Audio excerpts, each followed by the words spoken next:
बिस्मिल्लाहिर्रहमानिर्रहीम। आज हम क्वेश्चन करने जा रहे हैं 10th क्लास एक्सरसाइज 2.1 और क्वेश्चन नंबर 2 का जुज नंबर 2। ठीक है, इससे पहले हमने एक क्वेश्चन कर लिया। इसके हमने find the nature of root, root की किस्म बतानी है और साथ में वेरीफाई भी करना है और साबित भी करना है। ठीक है, दो पार्ट है इसके।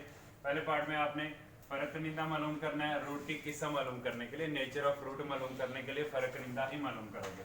उसके लिए ए की वैल्यू 2, बी की वैल्यू 3 और सी की वैल्यू 7, यानी पहले आपने ए बी सी की वैल्यू निकालनी है। फिर आपने डिस्क्रिमिनेंट लिखना है, यानी फर्क निंदा बी स्क्वायर माइनस 4ac। अब इसमें वैल्यू पुट करें, बी की वैल्यू 3 का स्क्वायर माइनस 4ac, ए की वैल्यू 2 और सी की वैल्यू 7, 3 का स्क्वायर 9 माइनस 4 तो 8, 8 7 56। क्या यही आता है आपका आंसर? 2 3 और 7। ठीक है, 4 2 8 8 7 56। 56 में से 9 निकाले, देखिए कितना आता है 47 माइनस का 47। ठीक हो गया। अब इसमें हमें परफेक्ट तो याद नहीं कि कौन सा पॉइंट है, लेकिन मेरा ख्याल है कि तीसरा पॉइंट होगा। ठीक है, चौथा पॉइंट है। चले भाई, पॉइंट नंबर 4 है। पेपर में ये नहीं लिखना ये पॉइंट नंबर 4 है, 3 या 2 है। आप जस्ट इतना लिखोगे, b square minus 4ac smaller than 0। 0 से छोटा है, छोटा है ना 0 से। 0 से छोटा होने का मतलब कि आंसर नेगेटिव आए, माइनस में आए। तो अब इसकी रूट क्या हो गए, आप लिखेंगे इट्स रूट्स आर इमेजिनरी और कॉम्प्लेक्स। ये भी लिखा होता है। ठीक है, इमेजिनरी लिखा हो या कॉम्प्लेक्स लिखा हो तो एक ही बात है। तो इसके रूट्स आप इमेजिनरी लिखेंगे या कॉम्प्लेक्स, बस। इसके अलावा और भी उसमें लिखा हुआ है कॉम्प्लेक्स कॉन्जुगेट्स, वो लिखने की जरूरत नहीं, ब्रैकेट बस इतना लिख रहा हूं, imaginary it's roots are imaginary. बस आप एक ही लफ्ज याद रखो।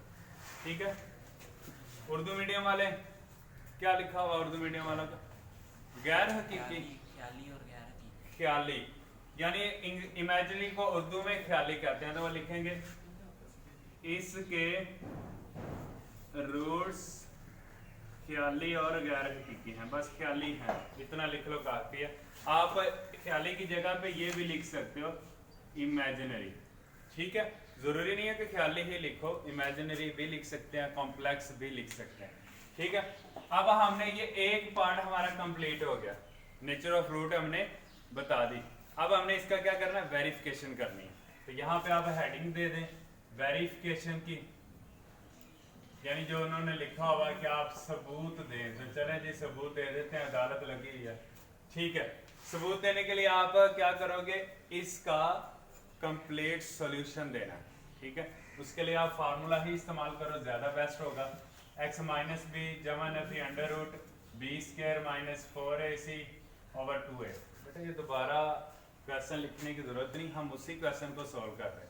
ठीक है, तो आप डायरेक्ट कर सकते हो। Is equal to minus b, b की वैल्यू हमारे पास है 3, तो यहाँ पे आ जाएगा -3 जमा नफी। डिस्क्रिमिनेंट हमने फाइंड किया हुआ है, सिर्फ रेडिकल नहीं था, रेडिकल वैसे लगा दिया। डिस्क्रिमिनेंट का आंसर है -47 ओवर 2a, a की वैल्यू 2। इससे आगे सॉल्व करने की जरूरत नहीं है, आपको पता चल गया ये इमेजिनरी। इमेजिनरी कैसे हैं, आपने 9th क्लास में पढ़ा हुआ है कि जिसके साथ आयोटा आ जाए या रेडिकल के अंदर माइनस की अलामत आ जाए तो वो रूट्स इमेजिनरी होते हैं, कॉम्प्लेक्स नंबर होते हैं।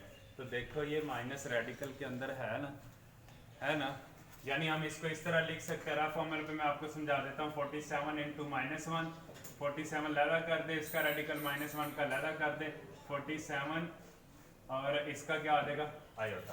तो ये तो कॉम्प्लेक्स नंबर है, यानी इमेजिनरी। इसका मतलब जो हमने लिखा था वो बिल्कुल दुरुस्त है। तो आप लिखोगे हेंस रूट्स आर इमेजिनरी। ठीक है, उर्दू मीडियम वाले लिखेंगे साबित हुआ कि रूट्स ख्याली हैं। बस प्रूफ कंप्लीट हो गया। ठीक है, ये था आज का हमारा क्वेश्चन। उम्मीद है सबको समझ आई होगी। तो आज के लिए अल्लाह।